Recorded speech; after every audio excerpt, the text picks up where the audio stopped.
மே 4ஆம் தேதி ரிசல்ட் வரப்போகுது. அதுக்கு ஒரு ட்ரெய்லர் மாதிரி எக்ஸிட் போல்ஸ் வந்திருக்கு. முதலில் நம்ம வந்து சோஷியல் மீடியா பார்த்தோன்னே அன்னைக்கு பகீர்ன்ற மாதிரி ஒரு தகவல் இருந்துச்சு. சி ஜோசப் விஜய் அப்படின்றதான் ஒட்டுமொத்த அப்படின்னு நம்ம அந்த சோஷியல் மீடியா டிவிக்கு தான் ஓட்டு போட்ட மாதிரி 1 கோடி ஓட்டு ஆவரேஜ் வாங்குறாருன்னா கூட போலான 85% வாக்குகள்ல 1 கோடி ஓட்டு அவர் வாங்கிறார். டிவிக்கு அங்க ஒரு பெரிய ரோலை பண்ணிருக்கு. இழுபறிகள் அதிகமா இருக்குன்னு சொல்றாங்க. இழுபறிகள்லாம் ஒண்ணுமே இருக்காது. காலையில ஓபன் பண்ண உடனே ஒரு டிவிக்கு ஃபர்ஸ்ட்ல இருக்கும். சென்னையை ஃபர்ஸ்ட் என்ன ஆரம்பிச்சாங்கன்னா சென்னை லீடிங்ல இருக்கும். டிவிக்கு லீடிங்ல இருக்கும். அதர்ஸ்ன்னு சொல்றாங்கல்ல, அது என்ன இப்ப என்டிகே இருக்காங்க. என்டிகே ஒரு இடத்துல கூட ப்ரொஜெக்டே ஆகல. என்டிகே பொறுத்த வரைக்கும் ஆல்ரெடி 8% வாங்கியிருந்தாங்க. இந்த முறை அதுல கொஞ்சம் 1-2% கம்மியாகும். காரைக்குடியில அவருக்கு அங்க சிச்சுவேஷன்ஸ் எப்படி இருக்குன்னு போட்டு எக்ஸிட் போல்ஸ் 3ஆம் இடத்துக்கு போறார் அப்படின்றாங்க. 3ஆம் இடமா? ஆமா, 3ஆம் இடத்துல இருக்கிறாரு. ஒரு கணிசமான வாக்கு வாங்குவார். சாத்தூர்ல நயனா நாகேந்திரன் வின் பண்ற வாய்ப்புகள் மிக மிக மிக குறைவு. அங்க இசக்கி ராஜன் வேட்பாளர் போட்டிருக்காங்க. நம்ம சசிகலா தென்னந்தோப்பு சின்னம் அவங்க ஒரு பெரிய ரோல் பண்றாங்க. அவங்க அவர் தான் செகண்ட் பிளேஸ் இருக்குன்றாங்க. ஃபர்ஸ்ட் பிளேஸ் திமுகவுக்கும் இவங்களுக்கு தான் அங்க தென்னந்தோப்புக்குள்ள தான் தென்னந்தோப்பு. ஆமா,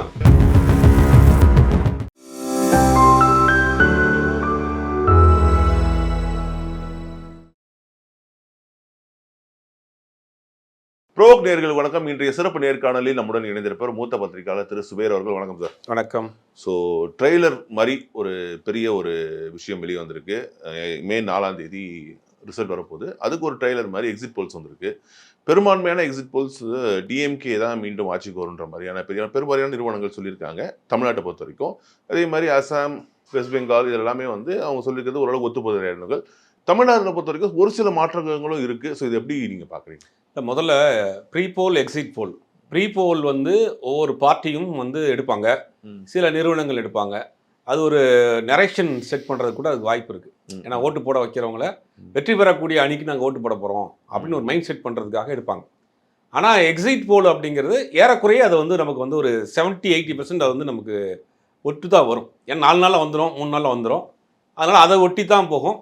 இப்போ எக்ஸிட் போலே ப்ரீ போலை தாண்டி இப்போ நம்மளை மாதிரி நிறைய விவாதங்களில் பேசுகிறோம், யூடியூப் இன்டர்வியூஸ் கொடுக்குறோம். அப்படிங்கும்போது கிரவுண்ட் ரியாலிட்டி என்ன அப்படின்னு தெரிஞ்சுக்கணும்ல. தெரியாமல் வர்ற எக்ஸிட் போல மட்டும் பேப்பரில் பார்த்துட்டு பேசக்கூடாதுங்கிறதுக்காக நம்ம கடந்த ஒரு 4-5 நாட்களாக நம்ம தமிழ்நாட்டில் வாக்குப்பதிவு நடந்து முடிஞ்சதுக்கு பிறகு நிறைய சர்வீஸ் பண்ணோம். ஒவ்வொரு ஊர்களில் இருக்கக்கூடிய நமக்கு தெரிஞ்ச ரிப்போர்ட்டர்ஸு, மற்ற ஃப்ரெண்ட்ஸு, பூத்தில் உட்கார்ந்தவங்க பல கட்டமாக நம்ம சர்வே பண்ணதில் வந்த ரிசல்ட்னா, முதலில் நம்ம சோஷியல் மீடியா பார்த்தோன்னே அன்னைக்கு பகீர்ன்ற மாதிரி ஒரு தகவல் இருந்துச்சு. சி ஜோசப் விஜய் அப்படின்றதான் ஒட்டுமொத்த அப்படின்னு நம்ம அந்த சோஷியல் மீடியா ஓட்டு போட்ட மாதிரியான தோற்றம் இருந்துச்சு. அது எப்படி நம்ம அப்படியே டவர் இல்லாத இடத்துல போறப்ப மொபைல் கட் ஆகிட்டு வரும் இல்லையா, அந்த மாதிரி சென்னையை தாண்டி போக போக போக அப்படியே அதோடைய கலர் அப்படியே மாறுது.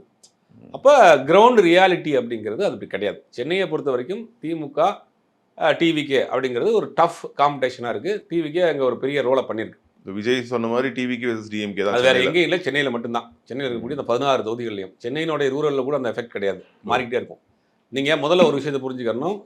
நீங்கள் சென்னையில் இருக்கக்கூடிய கேண்டிடேட்டோடைய அவர் என்ன கம்யூனிட்டி, என்ன ரிலீஜன்னு, அவர் என்ன பார்ட்டி மட்டும் தெரியும். சில பேருக்கு பூத்தில் போய் தான் அதை என்ன பார்ட்டினே பார்ப்பாங்க. அதனால் இங்கே வேட்பாளரோ மற்ற விஷயங்களோ பெருசாக, இன்க்ளூடிங் பணமுமே இங்கே பெருசாக விளையாடாது, எடுபடாது. ஆனால் நீங்கள் ரூரலில் போகிறப்ப முதலில் அங்கே ரிலீஜன் கேஸ்ட், சாதி, மதம், அது ஒரு பெரிய ரோல் பண்ணும். 2வது கேண்டிடேட்டோடைய தனிப்பட்ட செல்வாக்கு. 3வது அங்கே இருக்கக்கூடிய பணம். அப்புறம் அரசியல் கட்சி. நாங்கள் பாரம்பரியமாக அந்த கட்சி தாங்க போட்டிருக்கோம், ரத்தத்திலே ஊறி போனதுங்க, நாங்கள் மாற்ற மாட்டோங்க, நீங்கள் என்ன வேணாலும் வரட்டும் அப்படின்னு போடுற ஆட்கள் திமுக அதிமுகவுக்கும் வலுவாக இருக்கிறது ரூரலில் இருக்கிறாங்க, இன்றைக்கி வரைக்கும் இருக்கிறாங்க. அப்போ இந்த ஃபேக்டர்லாம் உடைக்கணும் விஜய். முதல்ல அங்கே இருக்கக்கூடிய சாதிய கட்டமைப்பு, மத கட்டமைப்பு, பணம், வேட்பாளர், கட்சி, சிம்பிள் இதெல்லாம் உடைச்சிட்டு விஜய் அங்கே வாக்குகளை வாங்கணும். இப்போ பொதுவாகவே எடுத்துங்களேன், 2 கட்சிக்கும் ஒரு 10% நம்ம ரொம்ப ரொம்ப ரொம்ப ரொம்ப கம்மியாக 10% முதல்ல போட்டுருவாங்க. 10ல் இருந்தால் 15 போதா, 30 போதா, 35 போதா, 45 போதாங்கிறது இன்க்ரீஸ் ஆகும். அதில் இறங்காது. விஜய் 1லேருந்து ஆரம்பிக்கணும், 0லேருந்து ஆரம்பிக்கணும். 1, 2 இவங்க என்னன்னா 10லேருந்து ஆரம்பிப்பாங்க, இவங்க 0லேருந்து ஆரம்பிக்கணும். இதுதான் 2 கட்சிக்குள்ள வித்தியாசம். அப்போ கிரவுண்ட் ரியாலிட்டி அப்படின்னா 75,000 பூத் இருக்குது தமிழ்நாடு முழுவதும். 75,000 பூத்துலையும் நம்ம ரேண்டமாக சவுத்து, நார்த்து, கொங்குன்னு எல்லா இடங்களையும் எடுத்து பார்க்குறப்ப ஒரு பூத்துக்கு ஆவரேஜாக நம்ம 100 ஓட்டு கணக்கு போடுறோம். டிவிகேக்கு ஒரு பூத்தில் வந்து இப்போ எங்கள் ஊரில் எங்கள் ஊர் பூத்துல எல்லாம் வந்து 30 ஓட்டு விழுந்திருக்காங்க. 900 ஓட்டில் 30 ஓட்டு விழுந்திருக்கு. பக்கத்து பூத்தில் 50 ஓட்டு விழுந்திருக்கு. அதுக்கு அடுத்த பூத்தில் 45 ஓட்டு விழுந்திருக்கு. இன்னொரு பூத்தில் 100 ஓட்டு விழுந்திருக்கு. இப்படி பார்க்குறப்ப ரேண்டமாக நம்ம வந்து 100 ஓட்டு கணக்கு பண்ணுறோம். நம்ம இந்த சர்வே எடுத்ததில் போட்ட கணக்கு வந்து 100 ஓட்டு. ஒரு அப்போ பூத்துக்கு 100 ஓட்டு. 100 ஓட்டு. இப்போ 75 லட்சம் ஓட்டு வாங்குறாரு. 75 லட்சம் ஓட்டு. அப்புறம் ஒரு 25 லட்சம் ஓட்டு கன்வின்ஸ் பண்ணி கூட்டு வந்த ஓட்டு, தபால் ஓட்டு, அதெல்லாம் சேர்த்து 25 லட்சம் ஓட்டு. 1 கோடி ஓட்டு ஆவரேஜா ஆல் ஓவர் தமிழ்நாடு வாங்குறாருன்னா கூட போலான 85% வாக்குகள்ல 1 கோடி ஓட்டு அவர் வாங்கிறார். வாங்கினாருமே 20%. இப்போ நீங்கள் உதாரணத்துக்கு நம்ம ரொம்ப சிம்பிளாக புரியுற மாதிரி எடுத்துக்கிட்டா ஒரு தொகுதி 2 லட்சம் ஓட்டு. 2 லட்சம் ஓட்டில் 20%னா 40 ஓட்டு. மிச்சம் 1,60,000 ஓட்டு இருக்கு. 1,60,000 ஓட்டில் 2 பேர் பிரிச்சுக்கிடுவாங்க. யார் 80,000 வாங்குறா, யார் 70,000 வாங்குறா, அவங்க தான் வின்னு. இதுதான் கிரவுண்ட் ரியாலிட்டி. அதை வச்சு பார்க்குறப்ப அதிமுகவுக்கு ஏற்கனவே பலகீனமாக இருக்குது. இன்னொரு பாயிண்ட் ஆஃப் வியூ வச்சுக்கிறோமே, 48% இருக்குது திமுக. 48 இருக்க பெர்சென்ட்ல திமுக 10% எடுத்துறாரு. 35% இருக்க அதிமுகவில் அதில் 10% எடுத்தார். 35% இருக்க அதிமுக 25க்கு போயிடும். 48 இருக்கிறது 38க்கு வந்துடும். இப்போ யார் 38 ரீச் பண்ணுவா? டிஎம்கேன்னு சொல்றீங்க. டிஎம்கே வின்னு. சிம்பிள் கணக்கு. பெரும்பான்மையான எனக்கு தெரிஞ்சு அப்படிதான் வழி வந்திருக்கு. 160 to 180 வரைக்கும் போங்க. ஆக்சிஸ் மை இந்தியாவுடைய கருத்து கணிப்பு வேற விதமா இருக்கு. ஏன்னா பல தேர்தல்கள் அவங்களுடைய கருத்து கணிப்பு உண்மையாகவும் இருந்திருக்கு. 2016 பார்த்திருக்கோம், 2021 பார்த்திருக்கோம். 2024 மட்டும் அவங்களுடைய கணிப்பு வந்து கொஞ்சம் தவறுதலா வந்துச்சுன்னா பிஜேபி அவங்க சொன்ன மாதிரி ஆட்சி அமைச்சிட்டாங்க. பெரும்பான்மை ஆட்சி அமைக்கலன்றது மட்டும்தான். அவங்க வந்து 98ல இருந்து 120 வரைக்கும் சொல்லியிருக்காங்க. அது எங்க எடுத்தாங்கன்னு நமக்கு தெரியல. ஒருவேளை இன்ஸ்டாகிராமில் எடுத்திருக்காங்களா கருத்து கணிப்புன்னு நமக்கு தெரியல. ஏன்னா அது நம்பகத்தன்மை இல்லாத ஒரு நிறுவனமாக தான் இருக்குது. ஏன்னா நீங்கள் சொன்ன மாதிரி 2024 எல்லா கருத்து கணிப்புமே பிஜேபி ஜெயிக்குன்னு தான் போட்டாங்க இல்லையா? யாருமே இந்தியாவில் ஜெயிக்குன்னு யாருமே போடல. எல்லா கருத்துமே போட்டாங்க. இவர் கூட 10% எக்ஸ்ட்ரா போட்டார். அவ்வளோதான் நடந்துச்சு. பெருசாக வந்து ஒரு புதிய விஷயத்தெல்லாம் சொல்ல. நேற்று ஒரு நேரடியில் உட்காந்துருக்கிறாரு அதோடைய சிஇஓ. நீங்கள் 120 கொடுத்துருக்கீங்க, தெரிஞ்சு தான் கொடுத்துருக்கீங்களான்னு அவங்க கேட்குறாங்க ஒரு ஆங்கர். இல்லை அது ஏதோ சம் மிஸ்டேக்ஸ் நடந்திருக்கு, 70 தான் வரும், 70 தான் வருங்கிறார். மாற்றி சொல்கிறாரு. அப்போ அவர்கிட்டயே ஒரு கிளாரிட்டி கிடையாது. அப்போ அந்த நிர்வாகிகளை கடைசி நேரம் வரைக்கும் சோர்வடையாமல் வைக்கிறதுக்காக இவங்க ஒரு விட்டுருக்குறாங்க. இன்னொரு பக்கம் பார்த்தீங்கன்னா அதிமுக ஜேவிசி அப்படின்னு ஒரு நிறுவனம் வந்து 1120 அப்படின்னு போடுறாங்க. அவர் யார், அவருடைய பின்புலம் என்னன்னு நம்ம பார்க்குறப்ப அவர் அதிமுக ஆதரவாளராக இருக்கிறார். அப்படிங்கும்போது அவங்க போடுறாங்க. அவங்க அதிமுக ஆதரவாளர் காட்டும் அவர் வந்து பாஜக ஆதரவாளர் தான் இருக்கிறாரு. அப்படி போடுறப்ப அவங்க 120 போடுறாங்க. 120 முக்கியமாக பார்க்கக்கூடிய அந்த பீப்புள்ஸ் பல்ஸாக இருக்கட்டும், பிமார்க்காக இருக்கும், மேட்ரிஸாக இருக்கட்டும், இவங்க எல்லாமே டிஎம்கேக்கு 125 to 145 அந்த ஆவரேஜ் கொடுத்துருக்காங்க. இல்லை அதான் 150ங்கிறது இறங்காதுங்கிறது அவங்க கொடுக்குறாங்க. என்னுடைய பார்வை நம்மளுடைய எடுத்த சில ஸ்டடீஸ் சாம்பிள்ஸ் எல்லாம் வச்சு பார்க்குறப்ப 160 to 180 வரைக்கும் போகும். 160 ஸ்வீப் இருக்கும். இதை விட தாண்டது கூட வாய்ப்பு இருக்கு. விஜய் 1 கோடி வாக்குகள் வாங்கியுமே இந்த ஸ்வீப் இருக்கும். ஆமாங்க, அவர் மேஜரா அதிமுக ஓட்டு தாங்க பிரிக்கிறாரு. அதிமுக எனக்கு தெரிஞ்சு கொத்து அதிமுக ஓட்டு போயிருச்சு. அதிமுக ஓட்டு 2ஆ பிரிச்சுக்கலாம்னா ஒரு பாரம்பரியமாக போட்ட 40-50 வயசுக்கு மேலே உள்ளவங்க அதிமுக போடுறாங்க. அது கீழே இருக்க திமுக பிடிக்காதவங்க பூரா டிவிக்கு தான் போட்டுருக்காங்க. அப்போ யார் ஒரே இடத்துல அறுவடை பண்ணாதானே அது வந்து வரும். எதிர்ப்பு வாக்குகள் 4ஆ போகுது. டிவிக்கு போடுற ஓட்டும் திமுக எதிர்ப்பு ஓட்டு, அதிமுகவுக்கு போடுற ஓட்டும் திமுக எதிர்ப்பு ஓட்டு, 4ஆவது பணியாக இருக்கக்கூடிய சசிகலா ராமதாஸ் போடுறதும் திமுக எதிர்ப்பு ஓட்டு எத்தனை பேர் தான் பிரிச்சுக்கிறீங்க? அப்போ திமுக அதர்ஸ்ன்னு சொல்றாங்கல்ல, அது என்ன இப்போ என்டிகே இருக்காங்க. என்டிகே ஒரு இடத்துல கூட ப்ரொஜெக்டே ஆகலை. என்டிகே பொறுத்த வரைக்கும் ஆல்ரெடி 8% வாங்கியிருந்தாங்க. இந்த முறை அதில் கொஞ்சம் 1-2% கம்மியாகும். பெருசாக வந்து உங்களுக்கு லாஸ் இருக்காது நான் நினைக்கிறேன். ஒரு 6% 5%க்குள்ள அவங்க வாங்குவாங்க. அவங்களும் பிரிக்கிற ஓட்டும் திமுகவுக்கு எதிரான ஓட்டு தானே. அப்புறம் அந்த சசிகலா ராமதாஸ் அவங்க பிரிக்கிறது கோர் அதிமுக ஓட்டு, அதிமுக பாமக ஓட்டு. அப்படிங்கும்போது அது என்ன சசிகலா ஃபேக்டரை பாருங்க. நம்ம ரிசல்ட் வந்த பிறகு நிறைய பேச போகிறோம். பல 40 தொகுதிகளில் அவங்க பெரிய மேஜிக் பண்ணி விட்டுருக்காங்க. அப்படியா? 4000 ஓட்டு, 3000 ஓட்டு, 5000 ஓட்டு. சாத்தூர் 2வது இடத்துல வர்றாங்க, முதுகுளத்தூர்ல 2ஆம் இடத்துல இருக்கிறாங்க, திருப்பரங்குன்றத்தில் வேட்பாளர் போட்டிருக்கிறாங்க, திருமங்கலத்தில் போட்டிருக்காங்க, உசிலம்பட்டியில் போட்டிருக்காங்க. இதெல்லாம் வந்து பெரிய பண்ணும். அதே மாதிரி டெல்டாவிலையும் போட்டிருக்காங்க. 5000 ஓட்டு சொல்லுங்களேன். 5000 ஓட்டுன்னு என்ன ஆச்சு? ஒரு 40 தொகுதி, 40 நான் ஒரு மினிமம் 2000 ஓட்டு வாங்கி 40 தொகுதி ஆச்சு.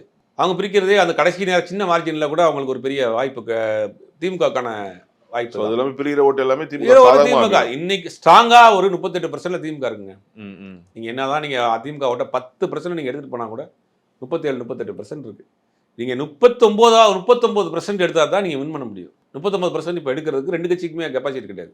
விஜய் வந்து 20%, 25% ஒரு இடத்துல வர்றாரு, ஒரு சில பிரச்சனை 30% வராருன்னு வச்சுங்க. 38% திமுக இருக்கு. நீங்க அதை ரீச் பண்ணணும்ல. அப்படிங்கும்போது அது ஒரு பெரிய பெரிய வேலையை செய்ய போகுது. 38% எந்த அடிப்படையில் சொல்றீங்க? திமுகவுக்கான மைனாரிட்டி வாக்குகள் இருக்கட்டும், 48% மற்ற தலித் கோர் ஓட்டுகள் எல்லாமே இருக்கு இல்லையா, அதெல்லாமே பிரிக்கப்படுது. 10% பிரிக்கிறாருங்க. 10% பிரிக்கிறாரு. 10% விஜய் எடுத்துட்டு போயிட்டாருன்றேன். திமுகவோடது திமுக 10% எடுத்துட்டு போயிட்டாரு. அதாவது ஃபர்ஸ்ட் டைம் இஸ்லாமிய இளைஞர்கள் ஓட்டு அதில் ஒரு சின்ன பெர்சன்டேஜ் தான். முஸ்லீம் ஓட்ஸ் பெருசாக போல. எனக்கு தெரிஞ்சு முஸ்லீம் ஓட்ஸ் 95% அப்படியே திமுக கொண்டு. பல இடங்கள் ரிசல்ட் வந்த பிறகு பாருங்களேன், அந்த ஓட்டு அப்படியே காப்பாற்றி விட்டுருக்கும் திமுகவுக்கு. பல்கா கிட்டத்தட்ட 55-60 லட்சம் ஓட்டு இருக்காங்க. இதுவே வந்து கிட்டத்தட்ட ஒரு 5% ஓட்டு. இது என்ன செய்யறதுன்னா பல இடங்களில் பேலன்ஸ் அப்படி பண்ணி கொடுக்கும் திமுக. இந்த ஓட்டு இருக்கு. கிறிஸ்டின்ஸ் ஓட்டில் பொறுத்தப்போ அதில் இருக்கக்கூடிய சில பிரிவுகள் வந்து விஜய்க்கு முழுசாக போட்டிருக்காங்க. சில பிரிவுகள் இங்கே போட்டிருக்காங்க. அவங்க ஒரு 30-40 லட்சம் பேர் இருக்கான்னு வச்சுங்களேன். அதில் வந்து பாதி போயிடும். பாதி விஜய் எடுத்துகிட்டு போயிடாரு. தலித் இளைஞர்கள் பற்றியில் இந்த 30 வயசுக்குள்ள இருக்கக்கூடிய இளைஞர்கள் ஓட்டு எடுத்துகிட்டு போயிட்டார். அதுக்கு மேலே உள்ளவங்க போடலை. ஆனால் அதிமுகவில் இருக்கக்கூடிய பெரும்பாலானவங்களுடைய ஓட்டை எடுத்துட்டார். அதிமுக மேல் கோபத்தில் இருந்தவங்க, அதிமுக வந்து பாஜக கூட்டணியை விரும்பாதவர்கள், அதிமுகவுடைய செயல்பாடுகள் பிடிக்காதவங்க, திமுகவுக்கு போட விரும்பாதவர்கள், இது எல்லாம் வந்து விஜய் எடுத்துட்டார். இந்த எக்ஸிட் போல்ஸ் வந்து நம்பலாமா? ஃபர்ஸ்ட் அது ஒரு பெரிய கேள்வியா இருக்கு. ஏன்னா இவங்க எந்த பேட்டர்ன்ல எடுப்பாங்க? ஒரு போலிங் மாதிரியே இவங்க ஒரு சாம்பிள் போலிங் நடத்துவாங்களா, இல்ல ஜெயிக்கக்கூடிய தொகுதிகளை மட்டும், அதாவது சில டிசைடிங் தொகுதிகள் இருக்கும் இல்லையா, மாறி மாறி வரக்கூடிய தமிழ்நாட்டில் ஒரு நிலையா இல்லாமல் மாறி மாறி வரக்கூடிய தொகுதிகள்னு பார்த்தா அது வந்து டிசைடிங் ஃபேக்டரா இருக்கும். அந்த மாதிரி ஒரு 50-40 தொகுதிகளை எடுத்துக்கிட்டு சர்வே பண்ணுவோம். எப்படி எந்த அடிப்படையில் இதை கொண்டு பர்சன்டேஜ் ஒன்று இருக்கு. ஒரு கட்சிக்கு இவ்வளவுலாம் ஓட்டு இருக்கு, எவ்வளவு போலிங்கா இருக்கு, அது என்னென்ன ஏஜில் போலிங் ஆயிருக்கு, என்னென்ன ஏஜுக்கு என்னென்ன ஓட்டு கன்வெர்ட் ஆகும், கம்யூனிட்டி பேஸ் நிறைய கேட்டகரி இருக்கு. அதெல்லாம் கால்குலேட் பண்ணி அவங்க ஒரு முடிவுக்கு வருவாங்க. நியூமரிக் கால்குலேஷன்ஸ் வச்சு பார்ப்பாங்க. அப்புறம் ஃபீல்டு ஒர்க் அன்னைக்கே வந்து ஒரு டீம் எடுத்துகிட்டே இருப்பாங்க. அன்னைக்கு போலிங் அன்னைக்கு நடக்கிறப்ப அங்கங்கே பூத்தில் வந்து அவங்க ஒரு அந்தந்த ஒரு தொகுதியிலையும் ஒரு சாம்பிள்ஸ் இருப்பாங்க. இது எல்லாத்தையும் வைப்பாங்க. வச்சு தான் ஒரு ஃபைனல் ரிசல்ட்டுக்கு வருவாங்க. ஸோ இது நம்பக்கூடிய அளவில் இருக்குமா? ஏறக்குறைய அது ஒரு 60-70% நம்பலாம். இது ஒரு 30% அப்படிங்கிற பெருசா வந்து ஒரு மாற்றம்லாம் வந்துடாது. 2016 கூட பெரும்பான்மையான எக்ஸிட் போல்ஸோடைய கருத்து கணிப்புகள் எல்லாமே திமுகவுக்கு ஆதரவாக தான் வந்துச்சு. திமுக தான் ஆட்சி அமைக்க போது. ஆனால் அது அப்படியே உள்டாவா 2016 அதிமுக ஆட்சி அமைச்சது. ஆமாம், ரெண்டுக்கும் எவ்வளோ டிஃப்ரெண்ட்டு? ஒரே ஒரு பர்சன்டேஜ். திமுகவுக்கு ஒரே பர்சன்டேஜ். அன்னைக்கு வந்து மூன்றாவது அணியாக பிரிக்கக்கூடிய ஓட்டுகள் முற்றிலும் திமுக ஓட்டு. திமுகவுடைய ஐடியாலஜிக்கல் பார்ட்னர் இருக்கக்கூடிய கம்யூனிஸ்ட்டு, விசிகா எல்லாருமே அந்த பக்கம் போயிட்டாங்க. மூன்றாம் அணியாக போய் அந்த ஓட்டை அவங்க வாங்கினது 10% தான். அவங்க அதிமுக ஓட்டையும் சேர்த்து வாங்கியிருந்தாங்கன்னா வந்து அன்னைக்கு வந்து திமுக தான் வின்னு. அன்னைக்கு முழுவதுமாக திமுக ஓட்டை வாங்கிட்டாங்க. இன்னைக்கு இதில் வந்து எல்லார் ஓட்டையும் பிரிச்சிருக்காரு விஜய். பாமக ஓட்டையும் பிரிச்சிருக்கிறாரு, விசிகா ஓட்டையும் பிரிச்சிருக்கிறாரு, பாஜக ஓட்டையும் பிரிச்சிருக்கிறாரு. எல்லா இடத்தையும் எடுத்திருக்காப்லையே. அப்போ எல்லாருக்கும் பலகீனமாதே. இப்போ ஒரு இடத்த எடுத்ததாங்க ஒருத்தர் மைனஸ் ஆவார். சென்னையில் டிவிக்கு எவ்வளோ வரும்னு எதிர்பார்க்குறீங்க? டிவிக்கு நம்பரா சீட் வந்து சொல்ல முடியாது, எத்தனை வரும்னு சொல்ல முடியாது. வராமல் கூட கன்வர்ஷன்ஸ் இருக்குன்றீங்களா? கன்வர்ஷன் நடக்கிறதுக்கும் வாய்ப்பு இருக்கு. அநேகமாக டிவிக்கு ஜெயிச்சா சென்னையில் மட்டும்தான் இருக்கும். ஓகே, மற்றபடி பெருசாக வெளியே. விஜய் பெரம்பூரில் ஜெயிச்சிருவாரா? அந்த பெரம்பூரில் நேற்று நம்ம ஒரு சர்வே எட்டு வந்தார். விஜய் ஜெயிக்க மாட்டாருங்கிறது. ஜெயிக்க மாட்டாருன்னு ஆஃப்டர் த போல் எலெக்ஷன் இது ஆஃப்டர் போல் வந்து எடுத்துருக்காங்க. வந்து விஜய் ஜெயிக்க மாட்டார் 37% ஒரு சர்வே பண்ணியிருக்காங்க. 37% விஜய், 41% ஆர்டி சேகர், 17% திலகபாமா அப்படின்னு ஒரு சர்வே பண்ணுறாங்க. அவங்க ஃபீல்டில் போய் எடுத்திருக்காங்க. எலெக்ஷன் முடிஞ்ச அன்றைக்கி முழுவதுமாக ஃபீல்டில் போய் எடுத்துருக்காங்க. அவங்க கொடுத்த சாம்பிள் பார்க்குறப்ப இது இருக்குது. ஈஸ்டில், திருச்சி ஈஸ்டில் இதை விட திருச்சி ஈஸ்ட் தான் ரொம்ப கஷ்டம் விஜய்க்கு. அப்படியா? ஆமாம், அங்கே வந்து பார்த்தீங்கன்னா அங்கே எல்லா கம்யூனிட்டி மிக்ஸ்டாக தான் இருக்காங்க. கிறிஸ்தவர் ஓட்டு அதிகமாக இருக்கிறாங்க. அந்த அளவுக்கு இஸ்லாமியர்கள் ஓட்டும் இருக்குது, மற்ற கம்யூனிட்டி ஓட்டுகளும் அங்கே ஓரளவுக்கு இருக்குது. அப்படிங்கும் போது அந்த ஓட்டு ஒரு 70% விஜய்க்கு வந்தால் கூட மிச்சம் இருக்கிற ஓட்டு அவங்க மாறி விழுந்தால் கூட அங்கேயும் கஷ்டம் தாங்க. அங்கே ரொம்ப கஷ்டம். ஒரு வேளை ஜெயிக்கிறாந்தா விஜய் பெரம்பூர் தான் ஜெயிப்பார். திருச்சி வந்து 2வது ஆப்ஷன் தான். முதல் ஆப்ஷன் அவருக்கு வந்து பெரம்பூர் தான். இன்னொரு முக்கியமான வேட்பாளர் சீமான் அவர்கள் காரைக்குடியில். அவருக்கு அங்கே சிச்சுவேஷன்ஸ் எப்படி இருக்குன்னு போட்டு எக்ஸிட் போல்ஸ் 3ஆம் இடத்துக்கு போகிறார் அப்படின்றாங்க. 3ஆம் இடமா? ஆமாம். அங்க ஆல்ரெடி தேர்போகி பாண்டி கொஞ்சம் மாங்குடி இருக்காரு, மாங்குடி, அப்புறம் டாக்டர் பிரபு 3 பேரும் 3 கான்டாக்டில் இருக்கிறாங்க, கண்டஸ்டன்ட் இருக்காங்க. சீமானை பொறுத்த வரைக்கும் அங்கே 3ஆம் இடத்துல இருக்கிறாரு. ஒரு கணிசமான வாக்கு வாங்குவார், ஒரு நியாயமான ஒரு வாக்கு வாங்குவார். ஃபைட்டு அப்படிங்கிறது வந்து தேர்போகி பாண்டிக்கும் மாங்குடிக்கு தான் ஃபைட்டு. மாங்குடியோடைய கம்யூனிட்டிலே கிட்டத்தட்ட 40,000 ஓட்டு இருக்கிறாங்க அவருடைய கம்யூனிட்டிலே. அது மட்டும் இல்லாமல் இந்த எதிர்ப்பு வாக்குகள் 3ஆக பிரியுது. அவருக்கான ஒரு செல்வாக்கு தனிப்பட்ட தேர்போகி பொறுத்த வரைக்கும் கடந்த 2001 தேர்தலில் அமமுக நிற்கும் பொழுதே ஒரு 40,000 ஓட்டு வாங்கினாரு. ஆனால் அந்த எந்த வாக்கு அது? அதிமுக ஓட்டு. யாருடைய எதிர்ப்பு வாக்கு? எடப்பாடி பழனிசாமி எதிர்ப்பு ஓட்டு. இப்போ அங்கே போய் சேர்ந்து எப்படி கன்வெர்ட் ஆகும்? எடப்பாடியை வீழ்த்துனுங்கிறதுக்காக போட்ட ஓட்டு 40,000. எடப்பாடியை திருப்பி கூட்டு போய் நீங்கள் வச்சு 40,000 ஓட்டு எப்படி இருக்கும்? அது 10,000 ஓட்டு கன்வெர்ட் ஆகணும்னு வச்சுங்களேன். மிச்சம் 30,000 ஓட்டு போயிருமே. அது வேற வேறு கட்சிக்கு போகும். நாம் தமிழருக்கு போகலாம், டிவிகேக்கு போகலாம், காங்கிரஸ் கூட போகலாம். ஆனால் இவரை பொறுத்த வரைக்கும் இவர் கம்யூனிட்டிலே 40,000 ஓட்டு இருக்குன்றாங்க, மாங்குடியோட கம்யூனிட்டி. ரெண்டாவது இவரை பொறுத்த வரைக்கும் தொகுதியில் ஒரு நல்ல நேம் இருக்குது. ரொம்ப சிம்பிளான ஒரு ஃபோன் பண்ணால் வந்து நிற்பார். அப்படி ஒரு எம்எல்ஏவாக இருக்கிறாரு, ஃப்ரெண்ட்லியாக இருக்கிறாரு அப்படிங்கிறாங்க. அப்போ அவருக்கு தான் லீடர். கடைசியில் பார்க்குறப்ப அவருக்கு வின் பண்ணிடுவார், ஒரு சின்ன மார்ஜினில் வின் பண்ணுவாருங்கிறாங்க மாங்குடி. இவர் சாத்தூரில் நயினார் நாகேந்திரன் வின் பண்ணுற வாய்ப்புகள் மிக மிக மிக குறைவு. அங்கே இசக்கி ராஜான்னு வேட்பாளரை போட்டிருக்கிறாங்க. நம்ம சசிகலா தென்னந்தோப்பு சின்னம், அவங்க ஒரு பெரிய ரோல் பண்ணுறாங்க. அவர் தான் செகண்ட் பிளேஸ் இருக்குன்றாங்க. ஓ, ஃபர்ஸ்ட் பிளேஸ் அங்கே திமுகவுக்கும் இவங்களுக்கு தான். அங்கே தென்னந்தோப்புக்குள்ள தான் தென்னந்தோப்பு. ஆமாம், 2 பேருக்குள்ள யார் செகண்ட் பிளேஸ் வர்றது? இவர கடற்கரை ராஜா இல்ல செகண்ட் பிளேஸ் சொல்றேன். அப்புறம் அந்த இசைக்கு ராஜா வாங்குறது தான் அங்க டஃப் ஃபைட். அப்படிங்கும்போது அங்க வந்து 3 கார்னர் ஃபைட்டா தான் இருக்கு. அங்க ஒரு சின்ன மார்ஜின்ல யாராவது வின் பண்றதுக்கு வாய்ப்பு இருக்கு. ஸோ இது ஓவரால் சினாரியோ எலெக்ஷன் அன்னைக்கு ரிசல்ட் அன்னைக்கு மே நாள் எப்படி இருக்கும்னு நினைக்கிறீங்க? ஏன்னா இழுபறிகள் அதிகமா இருக்குன்னு சொல்றாங்க. இப்போ வந்து ரீசெண்டாக சர்வீஸ்ல கூட ஒரு 27 தொகுதிகள் அளவுக்கு இருவெளியில இருக்கிறதுக்கு நிறைய வாய்ப்பு இருக்கு அப்படின்னு இருக்காங்க. இழுபறிகள்லாம் ஒண்ணுமே இருக்காது. காலையில ஓப்பன் பண்ண உடனே ஒரு 1/2 மணி நேரத்துக்கு வந்து டிவிகே ஃபர்ஸ்ட்ல இருக்கும். ஏன்னா அந்த போஸ்டல் ஓட்டு அவங்களுக்கு வந்திருக்கிறதாக ஒரு தகவல் சொல்றாங்க. அப்படியா? போஸ்டல் ஓட் கவுண்ட் பண்றப்ப அவங்க அதிமுகவும் டிவிக்கும் லீடிங்ல எப்படியே போயிட்டு இருக்கோம். அப்புறம் பெட்டியை திறந்தவொடனே கபகபன்னு திமுக மேலே வந்துடும்.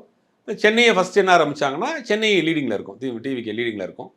அதுக்கு டிவிகே டிஎம்கேங்கிற ஒரு ஃப்ளக்சுவேஷன்லேயே போகும். ஒரு பரபரப்பு அப்படி சினிமா பார்க்குற மாதிரி இருக்கும். கிளைமேக்ஸ் யாருக்கு அப்படிங்கிறது. அப்புறம் ஒரு 10 மணி ஆச்சுன்னா உங்களுக்கு செட்டில்ட் ஆயிரும். திமுக 150 160 மேலே லீடிங்கில் போயிட்டு இருக்கு. 10,000 20,000 நமக்கு அப்படி பெட்டி என்னென்னு அப்படி வந்துட்டே இருக்கும். ரூரில் வர்றப்போ வரும். இதுதான் அன்றைக்கி நடக்கும். இதுதான் நடக்கும். போகிறவங்க டிவி பார்க்குறவங்க இதை மைண்ட் செட் பண்ணி வச்சுக்கோங்க. ஜெயிச்சிட்டோம்னு யாரும் ஆடிடாதீங்க, தோத்துட்டோம்னு யாரும் சோர்ந்து போயிடாதீங்க. அன்றைக்கி வந்து ஃப்ளக்சுவேஷன்லேயே போகும். 4 கார்னர் 5 கார்னருக்கெல்லாம் அப்படி ஃப்ளக்சுவேஷன்லேயே போகும். ரொம்ப இன்ட்ரெஸ்டிங்காக இருக்கும். அது ஒரு கேமாக பாருங்கள். ஒரு கேமாக உட்காந்து வீட்டில் வந்து கிரிக்கெட் மேட்ச் பார்க்குற மாதிரி பாருங்கள். யாரும் ஃபீல் பண்ணிடாதீங்க. சூப்பர் சார், மிக்க நன்றி.